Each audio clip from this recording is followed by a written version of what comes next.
Ladies and gentlemen, Geri Petito. I'm not an addict, I'm just an ass. And in time, this too shall pass. I'm not an addict, I'm just an ass. Geri Petito taught the class.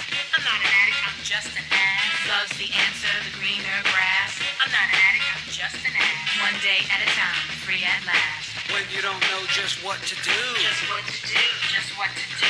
If what you're feeling is really true. It's really true, is it really true? Just keep your ideas safe and sound. Safe and sound, safe and sound. That's exactly how change is found. Change is found, change is found.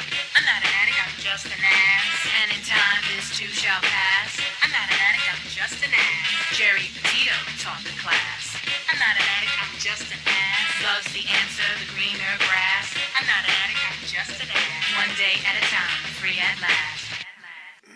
Hello, everyone, and welcome to the Geri Petito Show. Everyone and anyone who knows me knows I am the author of I'm Not an Addict, I'm Just an Ass. I'd rather be a smartass than a dumbass because, guys, 33 years ago, I was a dumbass. But today, 33 years later, through the grace of God, I can honestly say now I'm a smartass. And yes, the word ass is in the Bible at least 40 times, and it means donkey, and that's what I was. I'm saying all that to say this. There's a lot of people out there still struggling, even with health issues. I'm a nutritional health coach. I'm also a recovery coach. All my services to you are free. Please, please reach out. If you think my book can help someone, because I sure do, you can go right to Simon & Schuster's bookstore, Archway Publishing, BAM, Amazon, Barnes & Noble. You can go to my website, www.geripetito.com. Please subscribe to the Geri Petito Show YouTube channel. And if you truly, truly, truly cannot afford my book, please reach out to me about that as well. I'm here to help you. Before I introduce my incredible guests, let me give a shout out to a few of my sponsors. First, we've got Stormin Norman Selden, 732-245-4777, www.storminnormanselden.com, booking dozens of attractions for concerts and performances on venues of all sizes. He's got from a 5 to 12-piece band, guys, and he was in here recently with his keyboards. He's a beast on the keyboards, okay? A lot of people don't know this, but he helped get Larry Chance from the Earls, the song Remember Then, back in the day started. That's right. Larry, we loved you. Oh my gosh, miss you so much. You were like family to me. Rest in peace, Angel.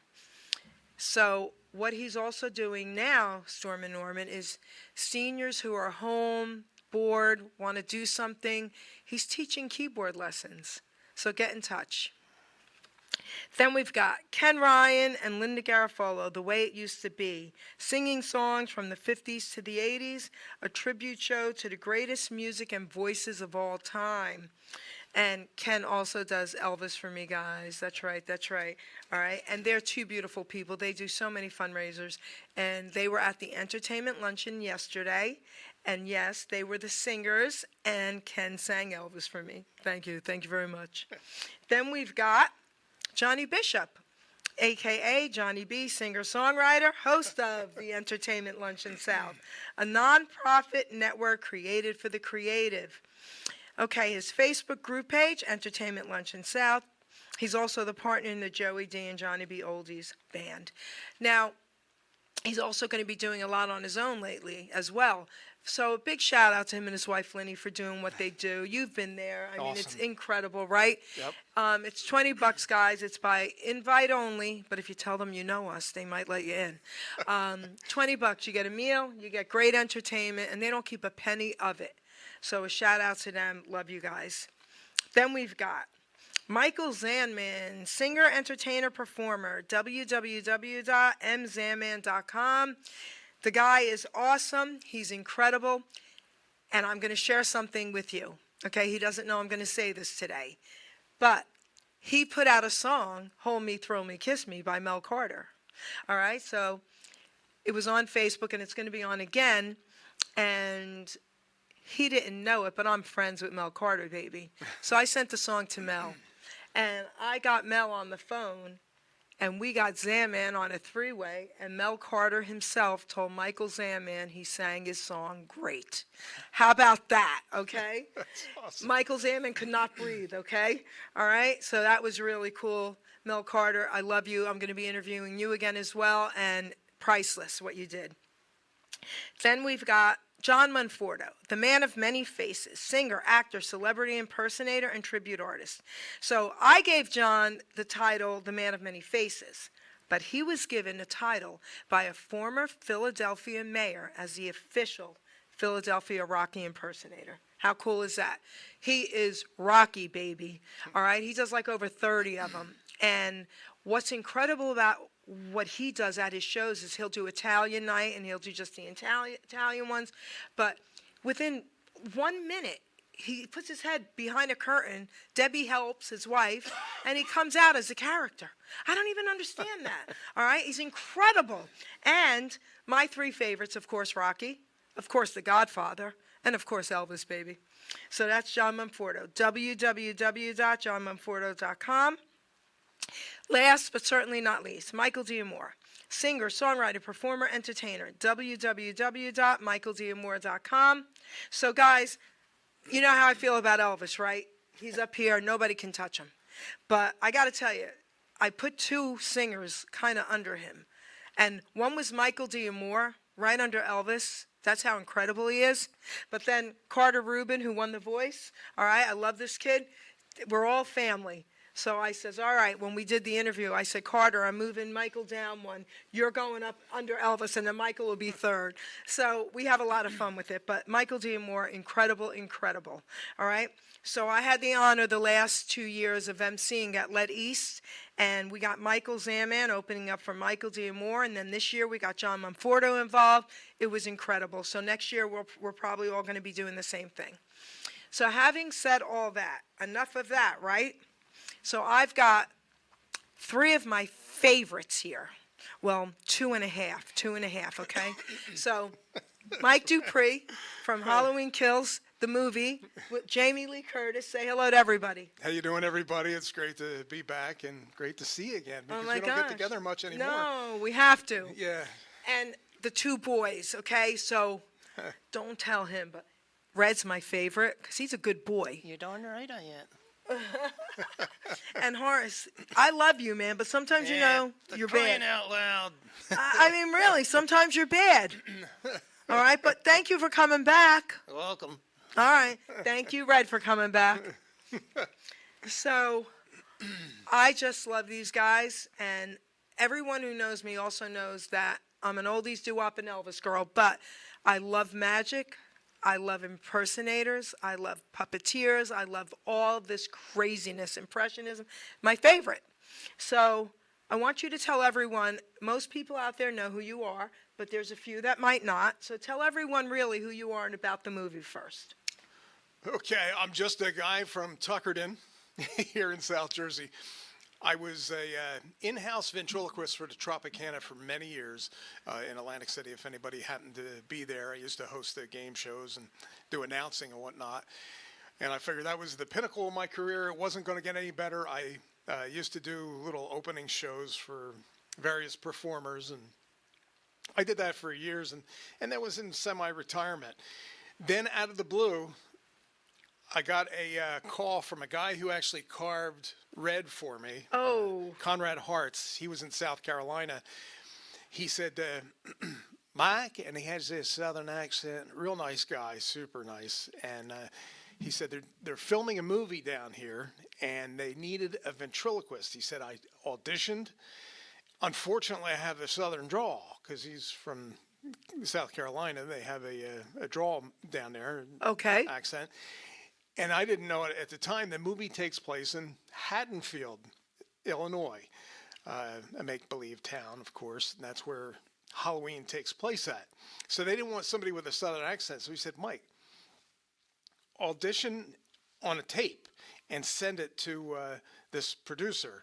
And I said, yeah, okay, yeah, I'll do it. And I thought in the back of my mind, I don't know, I want to do that. Fortunately, I did. I sent a tape of me doing, I had a couple different You mean characters. like a video? A video, Yeah, yeah. exactly. Okay. Right from my living room, my son was holding, actually on my phone, my son was holding the phone, and I just did a short comedy skit with a couple different ventriloquist figures that I have, and then I used him, Morris. And lo and behold, he was the one that I wound up using in the movie. But Yeah. I didn't think I'd hear anything back. Next thing I know, a couple days later, I get a call from the producer. We need you to do more stuff on a video. Can you sing this song Shaving Cream for us on video? And I said, yeah, sure. I'm not known as a singer, and if you watch the movie, you'll see why. But I did it, and next thing you know, I said, okay, you may be hearing from us, in a day or two. Next thing I know, I'm getting a call from the casting director. Would you be available to do a Zoom call with a writer, director, producer of the movie? And I said, no, absolutely. And it was going to be a Zoom call. And at that time, they said it was for Mob Rules was the name of the movie. Okay. I didn't know it at the time, but every movie has a production title. And that's what they classify the movie as, the production title. It's not until it goes into production they actually name it the actual movie. So here I am thinking I'm auditioning for this movie, Mob Rules. And then I'm ready for the audition on the Zoom call. And all of a sudden, people start popping up. And I see David Gordon Green. Okay. I see Jason Blum. Okay. When I see Jason Blum, I'm like, what? And On this Zoom call with you. yes. I continue. John Carpenter Okay. was on there. And I forget the other guy's name. He was the writer. Escapes my mind. But when I saw that, I thought, oh my goodness, this is bigger than I'm thinking. It's not that crazy movie from the 80s that they're redoing, Mob Rules, which was Right. an English movie Right. that didn't go anywhere. I said, this is much bigger than I thought. And I'm thinking, wait a second, they just did Halloween 2019, Jason Blum and David Gordon Green. And I think they're located in South Carolina. That's where I believe I remember seeing that. They filmed it at. And so I go on and I start talking, and then they said, okay, can you do a little bit of your act? And I did, a risky act and threw some inappropriate stuff in there. And and then they said, would you be able to sing the Shaving Cream song? I thought, oh, why do they keep asking me about the Shaving Cream? So I said, why? sure. I think I'll break up with my girlfriend. Her antics are queer, I'll admit. That song. if Yeah, anybody but remembers why that The old- song? I know, Benny Bell. And then when it got to the part where I stepped in a big pile, instead of saying Yeah. shaving cream, I had Horace say, I stepped in a big pile of shit, shit, shit. And they started laughing. Jason Blum covered his eyes and leaned back in his chair, and he was laughing. And they thought that was so funny that I did that. And I thought, once I did that, I think I might have a shot at this. That is so cool. Go ahead. And they said, okay, thank you very much. We greatly appreciate your time. You may or may not be hearing from us in the near future. So I thought, oh, okay, well, thank you very much for your time. I appreciate it. If you can use me for anything, just let me know. And it was a week later, I'm eating dinner. Next thing I know, I'm getting a phone call from the casting agent. They said, can you be down in North Carolina between the 16th and the 20th of September? I said, absolutely. They said, okay, we have some details to work out. You have to sign some confidentiality contracts and this, that, and the other thing. And we'll also discuss pay. And God's honest truth, I would have done it for free. But Listen, I was just going to say that, but I'm glad you didn't. yeah, I would have done it for free, but that's not how they work. Right. So, I'm on the phone with a casting director, and they're talking money, and I'm thinking, yeah. But I wasn't hard on them or anything like that, but I didn't realize that you get residuals when you're in these big movies. And that put me in line for the Screen Actors Guild. And That's beautiful. I joined. Oh, I'm so glad I joined the Screen Actors Guild. I've always been union. I used to work for, in fact, retired from Atlantic City Electric, where it's local 210 International Brotherhood of Electrical Workers. Johnny Bishop is Johnny Bishop, a member, baby. union member too, one of my Okay. union brothers. And always been union. And after I retired from that, I went into another union, which worked out. But that was in the early 2020, right after we filmed that. That's when COVID broke Okay. out. So Right, that you movie filmed it. Yeah, The movie got delayed. They flew me down to South Carolina, and then we filmed in Wilmington, which was Screen Gems Studios, which is right there in Wilmington. Beautiful town, great people. We filmed in the Rusty Nail, and it's funny. The owners shut down the bar. It was an actual jazz rock bar in Carolina, well known all over the East Coast. Everybody goes there. Anybody that's anybody there plays. And the owners were sitting there, and they saw me with Horace, and I was entertaining people in between scenes or whatnot. They asked me, "So where are you from?" I said, "You've probably never heard of it." They said, "Well, where is it?" I said, "Tuckerton. It's by Atlantic City." They said, "Tuckerton, do you know Billy Walton?" I said, "Do I know him?" I said, "It's my cousin, Billy Walton, who travels, over to England and all over the States. He's probably one of the biggest Frampton imitators. Well, I shouldn't say imitator. He does the now thing where they, For real? Yeah, he's played with Clarence Clemens and all the big guys, Stevie Ray Vaughan, I believe. Oh, that's cool. But he's played with every major band there is, and he is outstanding. But he's always been. And they knew him. Well, he's the guy's name was Papa D, like the pizza place we went to that time. He said, next time you talk to him, tell him that you ran into Papa D, because I do the sound every time he comes into town. So I did. I called Billy and said, "Hey, look, I ran into this guy, Papa D." He says, "What are you doing in North Carolina?" I said, "Well, I'm filming a part in a movie." And he says, "Get out." But that shows you how much of a small planet we live in. And then we did the filming. Jamie Lee Curtis, what a gem. Oh my goodness. I mean, I'm in love with you, but I was going to say, you best not be cheating on me with her, okay? Now, yeah, Jamie I'll let it go because it's her, you know what I mean? Jamie Lee Curtis. Yeah, no, she was awesome, lady. Act as if she knew me my whole life. Okay, wait, I have a question then. Okay, cool. Right. Did she get to hold the boys? No, actually, I was in the studio. We were getting lunch and whatnot, and they were locked up in their box or whatever. She didn't even ask? No, well, she asked. She said... Oh, she did. As long as she asked, I would have been pissed if she didn't. "What part did you play?" Okay. I said, "I'm the ventriloquist." She says, "Oh, my goodness." And then she mentioned Jay Johnson, who I know Jay from Soap back in the 70s. Jay and I are good friends. We meet up every year at the ventriloquist convention. That is so cool. Another sweetheart of a guy. You'll never meet a nicer guy than Jay Johnson. Nicer than you? Yeah, he is. All right. No, he's genuine nice, though. Okay. Anybody that comes up to him, he'll sit down and talk to him. Get me an interview, man. You could do it together. Well, he was up in New York City doing the on Broadway. Do Zoom. Yeah, I'm sure he would. He's very But easy. that's so cool. He is. But Darcy Lynn, she was there. I love her. She is a sweetheart. Now she's older. I see her on TikTok. I do a lot of TikTok myself. And she was popping up left and right. She's doing her crazy things in between. Amazing. But super nice girl. Amazing. But that whole community, everybody's tight. We all know each other. Dunham, who Horace is actually the first inspiration of Walter. And Jeff used him back in the convention way back when that inspired him to create that's so the cool. Walter he has. In fact, he tried to buy him off of a buddy of mine who passed away. Rick Price owned him. And Rick had got him and didn't want to sell him because he was just new.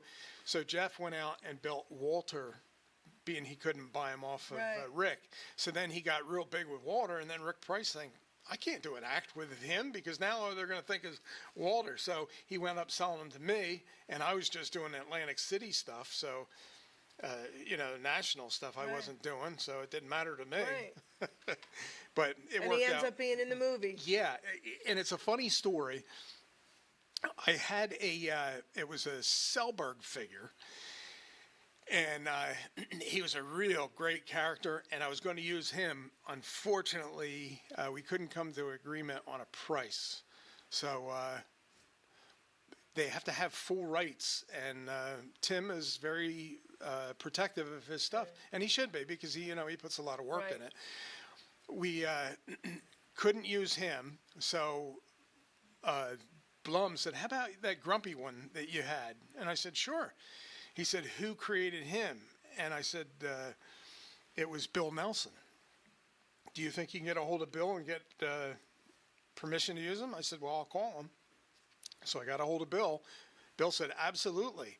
And I said, "What would be the fee?" He says, "I don't want a fee, just give me credit at the end of the film." Oh, that's cool. So as soon as I called Blum back and said, "This is all he wants," he says, "I'll get the paperwork sent to him. What's his address? What's the contact information?" And Bill Nelson, my God, what a godsend he has been for me. And he allows me to use his figure that he actually created, because he is copyrighted. Anytime that I use him, all I have to do is give him credit in the film. That is so cool.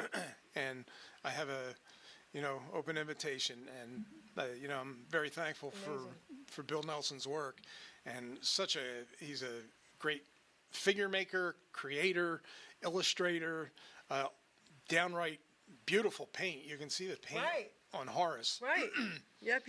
Listen, he's a little brat sometimes, okay, but I love him. But, I hear you. okay, I'm sorry.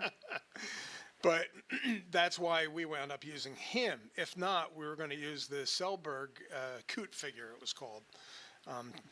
But I'm more happy that we used him. But since then, his head has swelled up, and he's bigger than I am now. Oh my God. Yeah, more arrogant. I know that. So before we entertain you a little bit, I have one question for you. This is important. So, this stuff fascinates me. Like, it really, truly does. And like Darcy Lynn, come on, right? Incredible, right? Yeah. How old were you when you realized you could do this? Well, I was around 4 to 5 years old. Okay. Back then, you had Paul Winchell on television, Edgar Bergen and Charlie McCarthy. Willie Tyler was just coming into the act in the 70s at that time. But every Christmas, they used to have the J.C. Penney and Sears catalog. They had the plastic ventriloquist Charlie McCarthy's and Edgar Bergen, all his figures. Jimmy Nelson. Jimmy Nelson's sweetheart of a guy that we lost just a couple years ago. And he had Jerry Mahoney. Jerry, that was Paul Winchell. Danny O'Day, and he hosted, it was a gas company, fuel company. But anyhow, he had also Farfel, and they did the Nestle's commercial. N-E-S-T-L-E-S. Nestle makes a very nice chocolate. So that was real big back in the day. Oh in my the, gosh, yes. Late 60s, early 70s when we were kids. And every year we'd get them, for Christmas or whatever. And I just was fascinated with puppetry. I was born with a form of autism, You were? Asperger's, yeah. And I still try to overcome a lot of the stuff, like textures. I could never eat mashed potatoes, and it would drive my dad nuts. I love them. Vegan for me, but I love mashed Yeah. potatoes.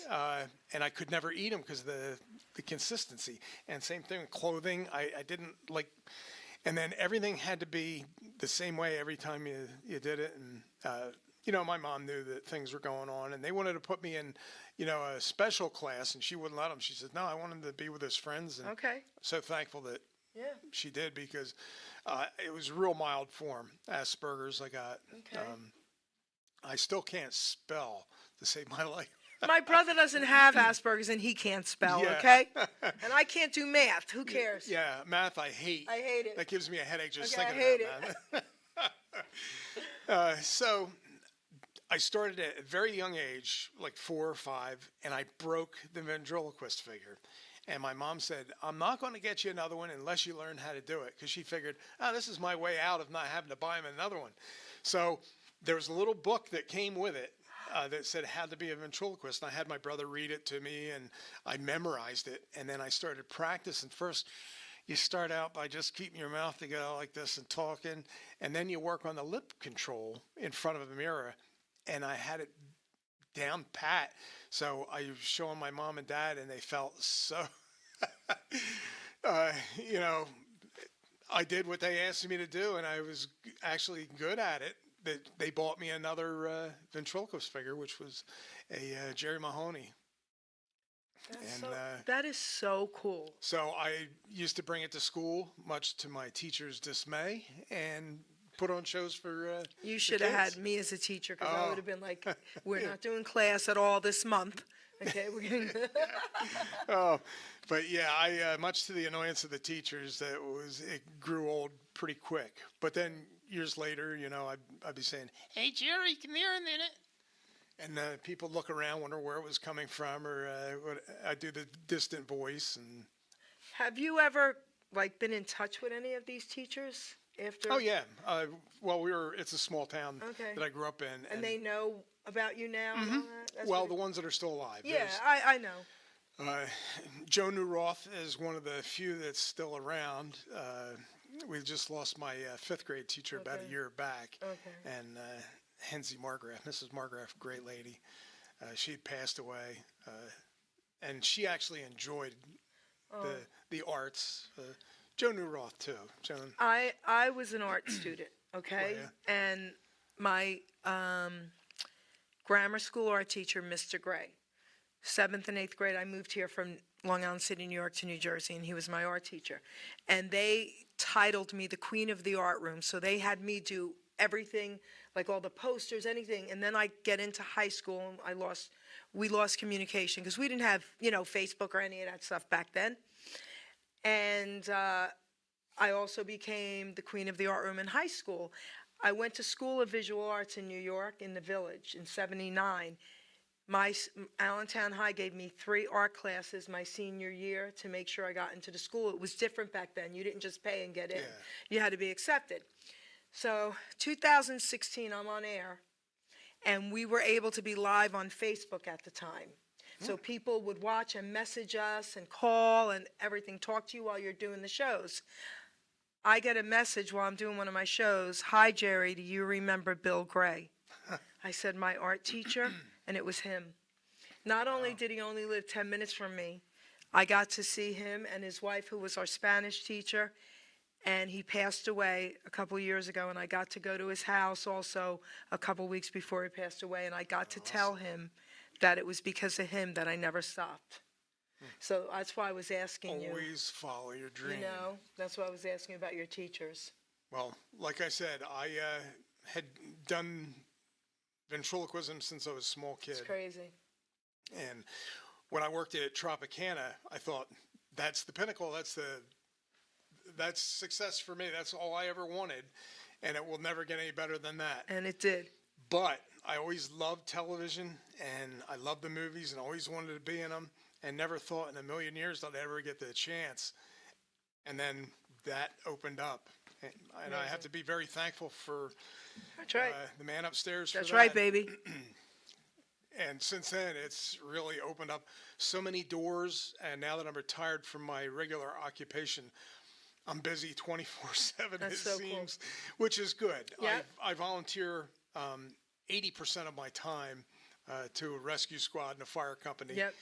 And thank I you for feel doing that. Yep. You're welcome. It's an honor Yep. to do that. I served in the military, and I did my civic duty there. But I really get a lot of gratitude in fulfilling my obligation to the community. I think that's Beautiful. awesome to be able to help people when they're at their lowest. That's right. And it gives you a good feeling inside to know that you're making a difference and you're saving lives. Thank you. So, let's have a little bit of fun now, okay?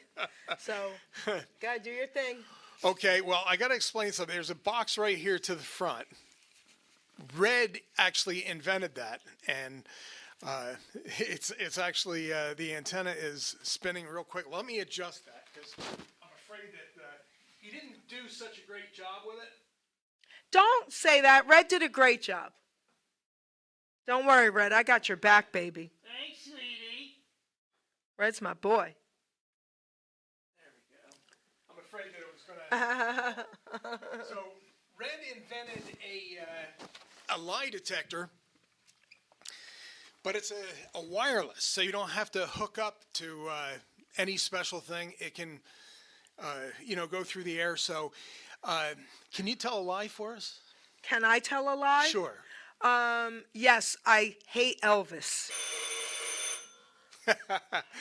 Okay. want truth? Now tell the truth. I love Elvis.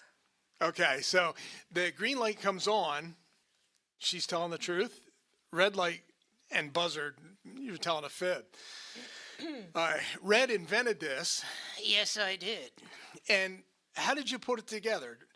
Just some stuff around the house. Oh, yeah? Well, I noticed that my microwave isn't working anymore. Did you take anything from there? No. Maybe. Okay, yes, I did. I stole your microwave. So I guess that's how the radar range thing works. Absolutely. How about as far as Mrs. Birkbeck's window? Did you have anything to do with that? No. A little. Okay, me and Horace did it. Oh, you rat. Oh, you're crazy. So how long did that take you to put together? Oh, about a week. And how much did it cost you? About $20, $30, $40, $50, $60, $70. Okay, it cost $200. Okay. Sorry about Where'd that, he Jerry. get I didn't the mean to money? lie. Hi, sweetie. Hi, cutie. How are you? I'm good. Hey, what'd you fib about? Nothing at all. She's a cutie. Oh yeah. See, there yeah, you she told the truth. I could hear that one. Yeah, she is a cutie. And Horace is an idiot. I noticed the green light lit up on that. Absolutely. How come you're not wearing your glasses? I don't need them right now. No. No, don't need them. Why are you wearing glasses anyhow? My mom told me that if I keep doing what I'm doing, it'll make me go blind. It'll make you go blind. That's what she said.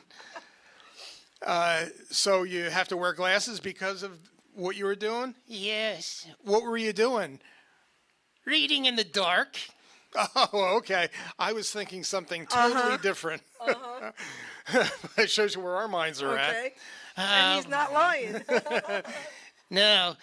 But anyhow, I'm going to pass you off to Jerry. We're going to bring Horace over because I know Horace wants to say a few words. Yeah, that idiot.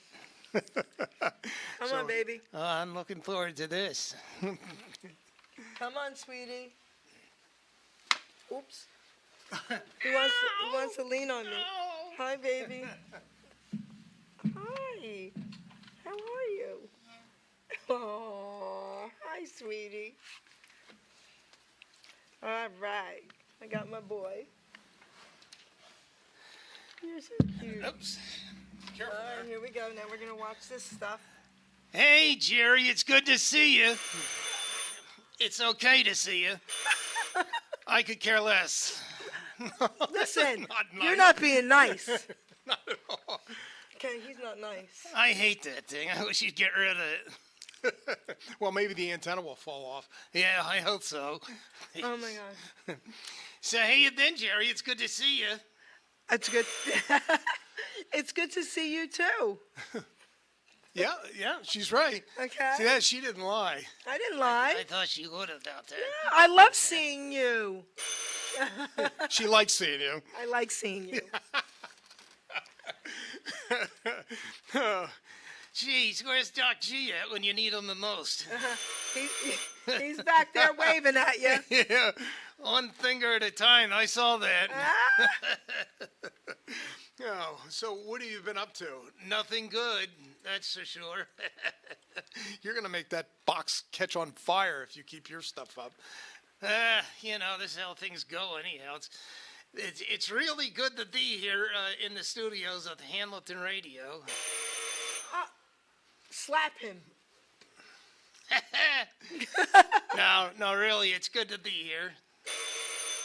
Hey, would you turn that thing off? Oh my gosh. No, it's wonderful to be here. It's great to be back. It's the first time I've been here in this studio. That's right. When I was here last, it was the other We studio. were in the other studio.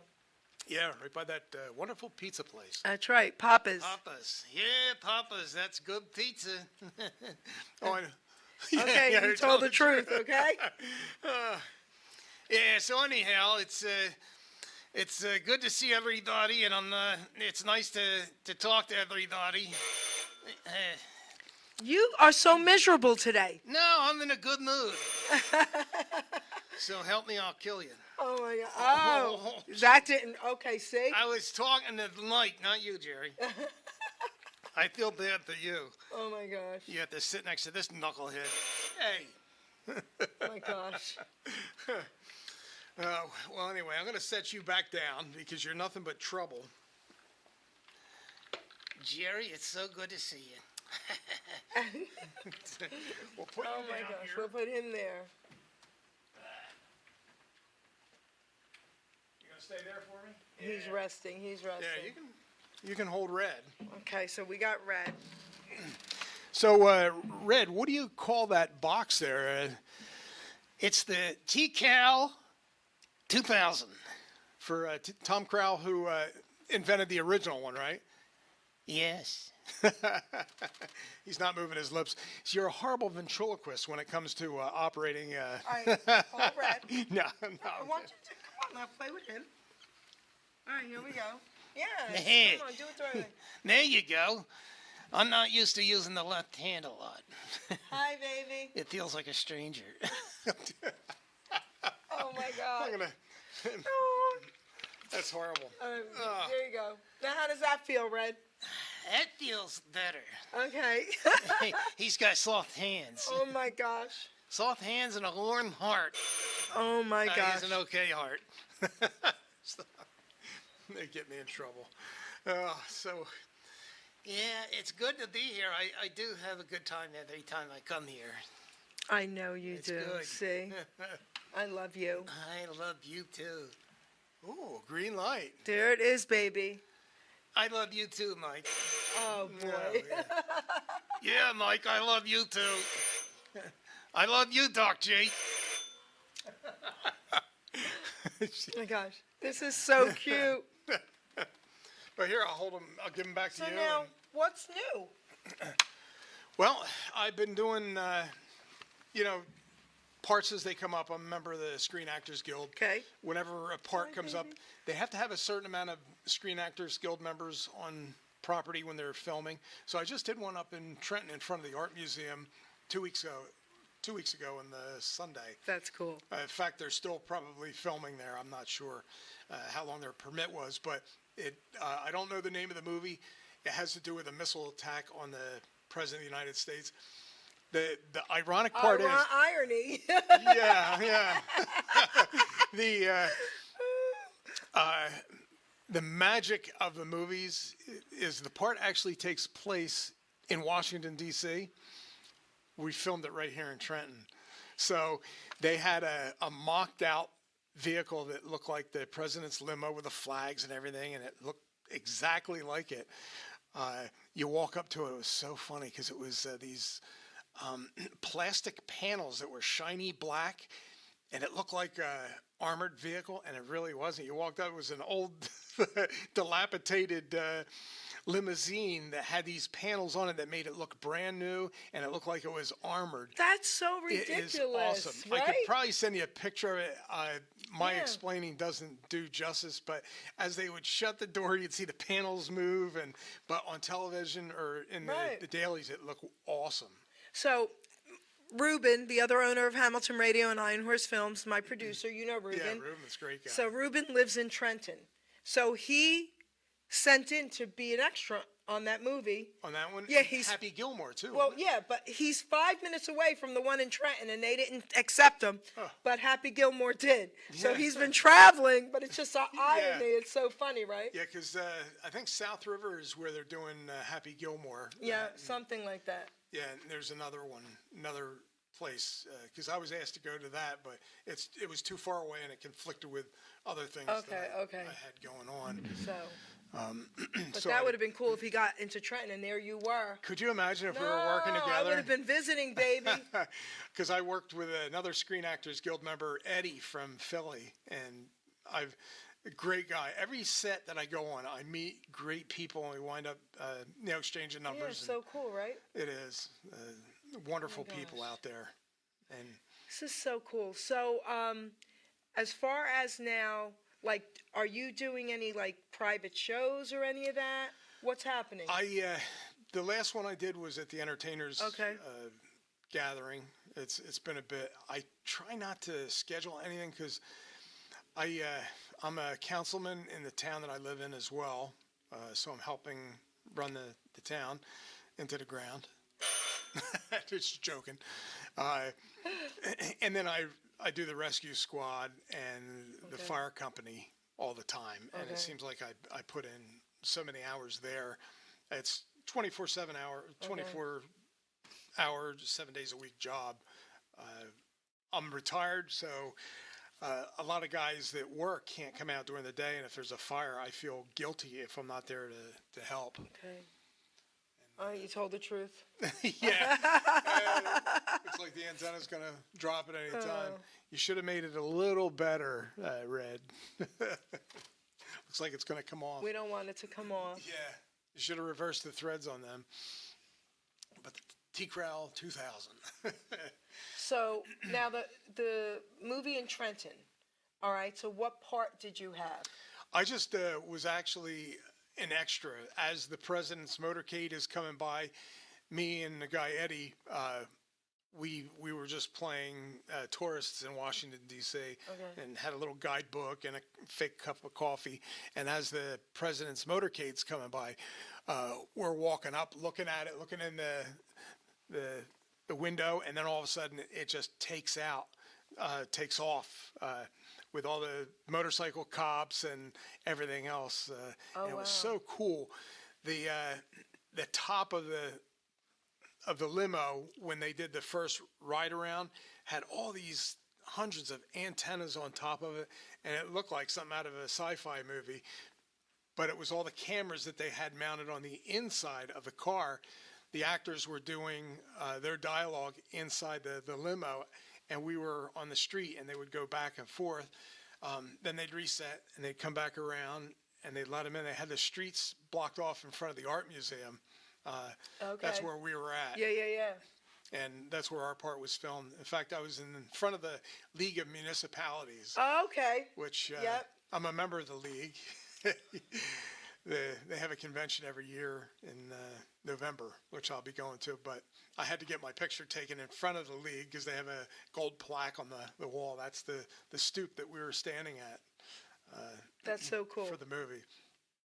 But yeah, the how I got it was the SAG from Philly called and said, we need more SAG people, and they take really good care of you on the movie Oh set. yeah, a lot of food all day They long do. It and is. everything. Yes, They even thank had some vegan food because I'm vegan and Ruben's vegetarian, but they even had some vegan options for him. Yeah, So it was cool. it was. I wish I had ran into him. That would have been. I know that would have been funny, awesome. man. We would all ended up at Papa's, baby. Yeah. Oh yeah. My favorite place. Red, hi Red. Hey, Jerry, I'm in love. I'm in love too. So, what else? Well, there's a couple. I haven't put in for a lot of stuff because of conflicting with the rescue squad and all. I just started putting in for things through Backstage. Okay. That's where I get a lot of my work at. I do commercials too. I did probably 5 back in the summer. Okay. I do Colonel Sanders imitation. Well, wait, can you do it? Well, I don't have my goatee, but I know, but come on. Well, it's finger licking good. If my chicken ain't the best you've ever tasted, I'll give you your money back. You're so good at this. but it's a hard sell when I have the KFC sure. white on and the black bolo tie. And Right. I have my goatee. I shaved the goatee off when I did the the Netflix Okay. film. And then I did, oh, what the heck is the name of it now? It just got released in June. Zombie Wedding. And All these scary things. I don't like scary. well, it was, I think, a comedy, scary All comedy right. thing. And they actually filmed that in between Philly and Vineland. I did my part in Millville, Vineland area. Okay. Again, I played a husband in the bar scene where the zombies come in to attack, and I'm protecting my wife, and it was a lot of fun, though. That was a Screen Actors Guild part as well. They call me up quite often, but a lot of stuff I turned down, just too busy, and it's a shame because I really enjoy doing that. That's pretty And cool. then I did a couple music videos, and then Doc G and I were in A Silent Call, Can Anybody Hear Me? That was a lot of fun. Anna, she wrote, produced, and she was an awesome director. Liked working for her. And I was lucky enough to win the Audience Choice Award. So Yay! on IMDb, if you go on my page, you'll see that. You'll see Doc G show up too on the credit list. And all the films I've done 5 or 6. There's a couple that don't show up on there that weren't accredited films. We were also in the Gilbert Diaries. We're in the audience. That was a lot of fun. Paul Veneer. And, Yeah, I love Paul. Frank. Yep. Yeah, love we, Frank. We had such a great time on that, and it was so much fun. We met a lot of great people on that as well, and the food was great. Where was the food from? I think Janet, who is Frank's girlfriend, Okay. made it, Oh, okay, cool. and it was. She's Italian, Okay. and of course, she is an outstanding cook. There you go. Well, I should call her chef because. We're taught to cook at 5. We have to be in the kitchen, okay? I'm now a vegan chef because I'm vegan, but we were taught you had to help cook from the minute you could frickin' talk, walk, whatever. You're in the kitchen. And do dishes and help with the chores. You got it. So that's great. That's great. Yeah. That is So, awesome. all right, let's talk about some other voices you do. So, did you ever do Elvis? Not really. I used to host the karaoke show at McGettigan's Albany Avenue Saloon in Atlantic City. Okay. And I used to do The Wonder of You. When no one else could understand me, when everything I do is wrong. And I'm not a singer, Do a little obviously. bit more. Come on. You give me strength and dedication. You give me strength to carry on. And I'll never know the reason why you love me like you do. Like I love said, it. I'm not a singer. Thank you, but that's beautiful. Who Yeah. else? I used to do Hey There Lonely Girl, but in the falsetto. Hey there, lonely girl, my only girl. See, And I used to, all that karaoke stuff. yeah. But to get people to come up, and I do, the crazy voices and do Monster Mash. Wait, do that. I was working in the lab late one night when my eyes beheld an eerie sight. My monster from the slab began to rise, and suddenly, to my surprise. But one song I never did was Shaving Cream. That's so funny. Oh my gosh. But that's so funny. that was one of my favorite songs back in the 70s when it was out as That a is hit. so funny. Benny Bell. Floyd Vivino, who you might know as Uncle Floyd, who Yeah. unfortunately is not Yeah. in the best of health right now. Yeah. He was with Benny Bell and actually played the piano for him, singing that song in a lot of shows.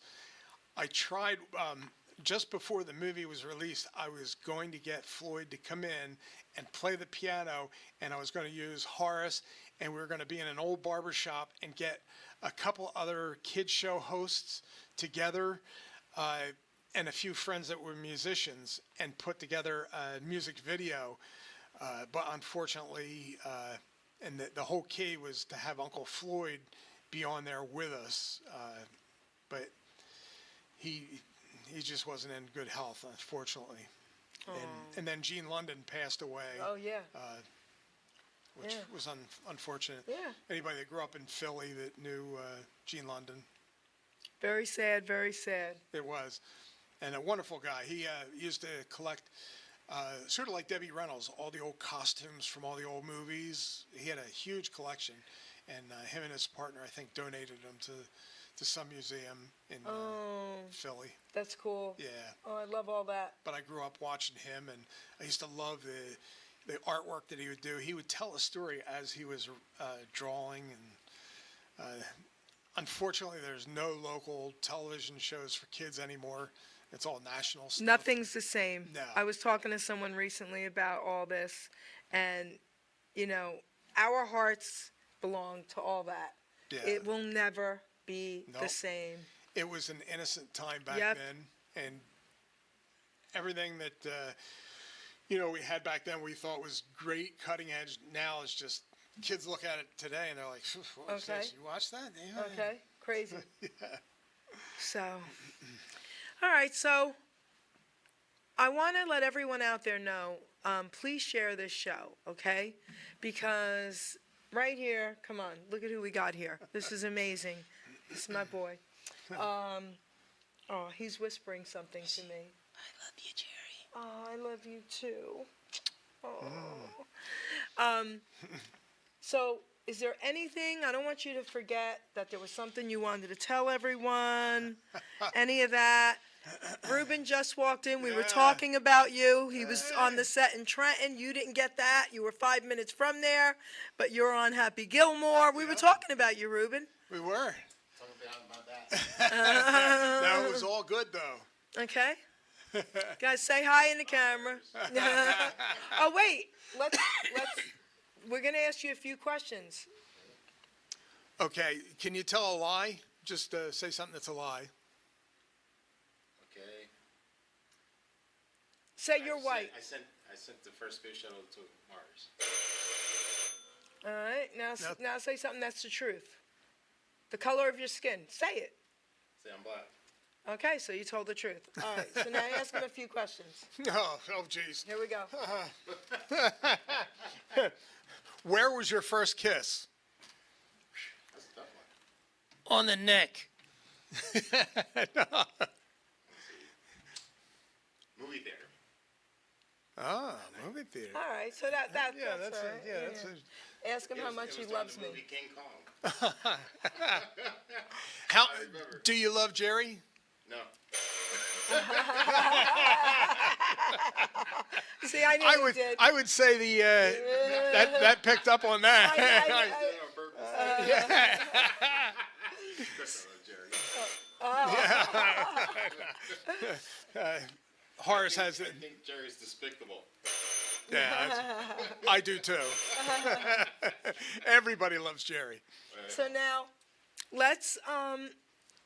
I want you to tell everybody a little bit more, and I want you to forget anything that you want them to know, anything that's coming out, anything important before we start to close. Well, only I know TikTok. It's a lot of bad rap that they've got, but I'm on there all the time.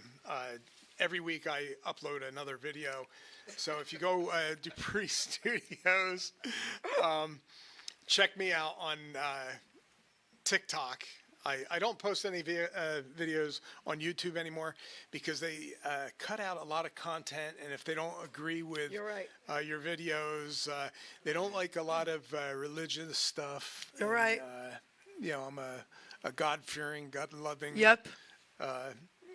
Christian. Me and- too. And they don't like that. Yep. Hey, they do like that. There you go.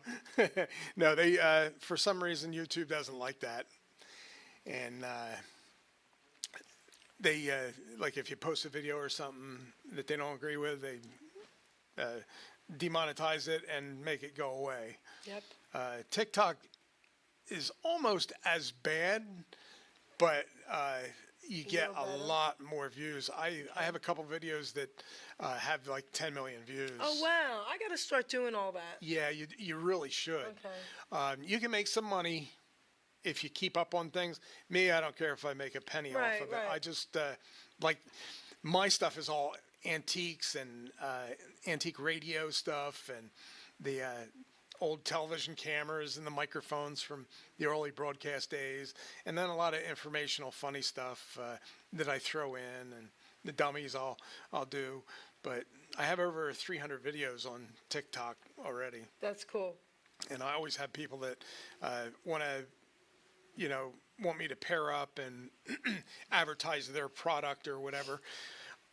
But a lot of the stuff I don't agree with, and I'm not going to sell myself out. They want you to push something on someone, say, yeah, this is the best ever, and I like it, so you should buy it. I don't believe in that.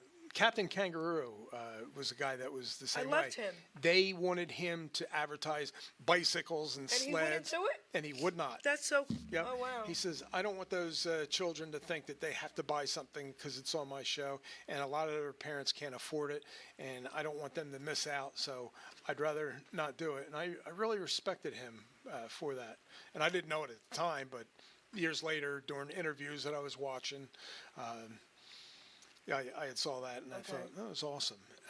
And if you remember Captain Kangaroo Of course. and Mr. Green Jeans, I was wondering what the significance of those two guys were. Why did they pick him? But it was actually Hugh Lumpy Branham, who was a musician, and he played with the Pennsylvanians, which was a music group back in the day that was real big, and he was a well-known musician, but he was also a Marine Corps veteran.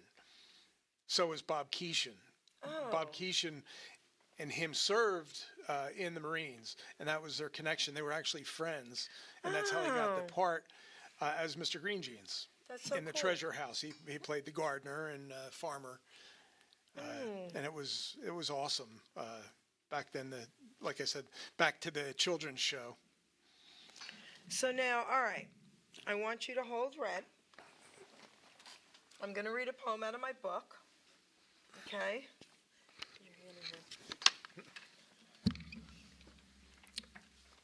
So, Red, sweetie, what do you think of my book? I love it. I read it.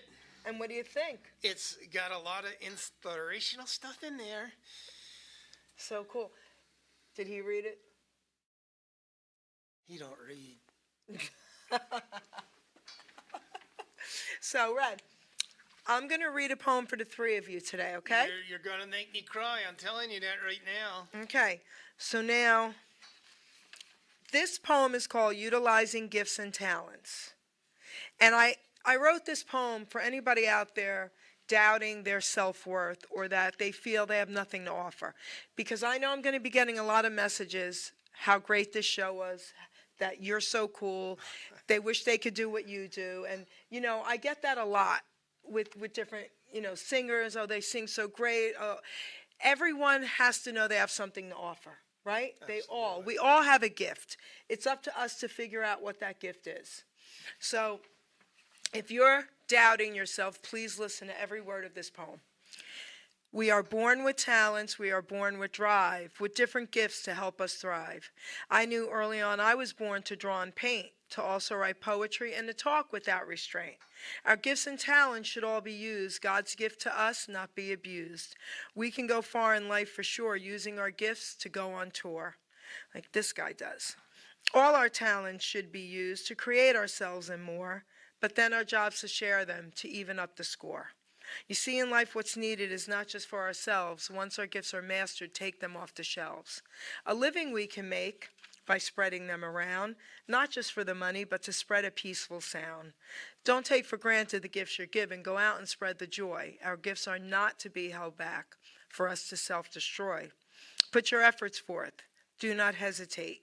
All your talents, my friend, are never second rate. Never hold them back or you will surely die. Maybe not in body, but your soul will cry. Our gifts were made to share, our talents made to soar. Go through life enlightened, and then you can roar. Be proud of who you are.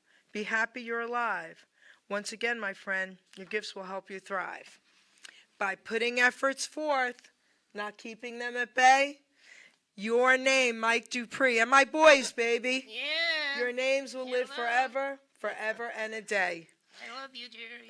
So go through life excited for what you sure can give. To yourself and others is our reason to live.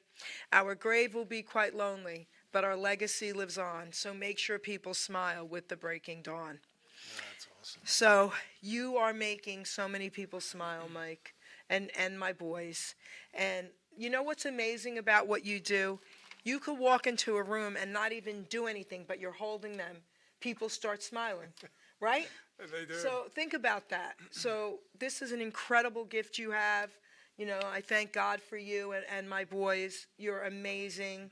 And thank you for honoring me again live in studio. And I want to thank you because you're a special person, and anybody that meets you knows that. Thank you. So I feel the same way about you guys. So producers, do you want to say anything real quick to Mike and the boys before we close? No.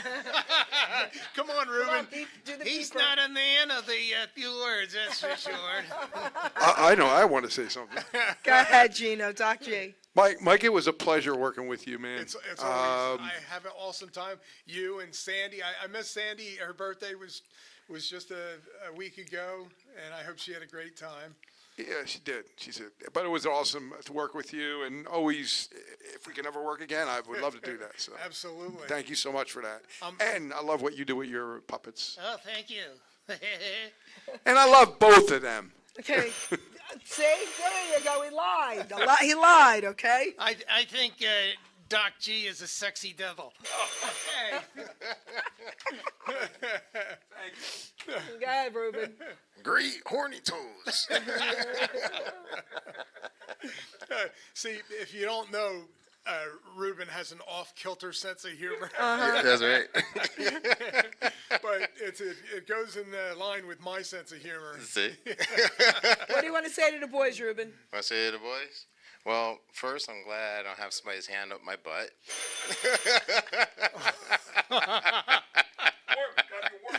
That's our hand.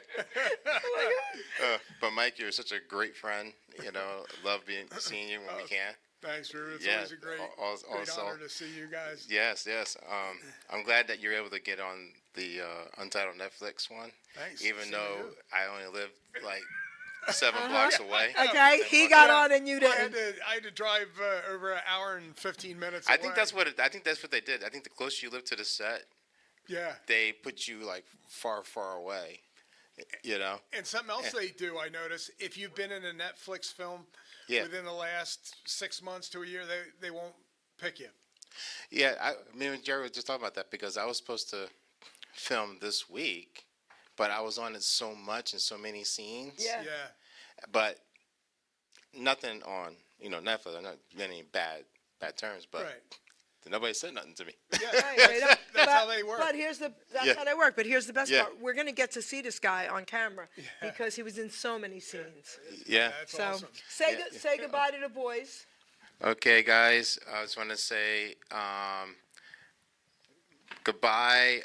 I got a fireplace. I don't like that. I don't like it either, baby. Don't worry. Where we could be warm and toasty. And I got marshmallows. I'm going to give you Dutch Elm's disease if you don't watch it. I know a toothpick factory. Got it. Enough. That hurts. That hurts. All right, love you, Mike. Love you guys. I love you too, Ruben. All right, take us out.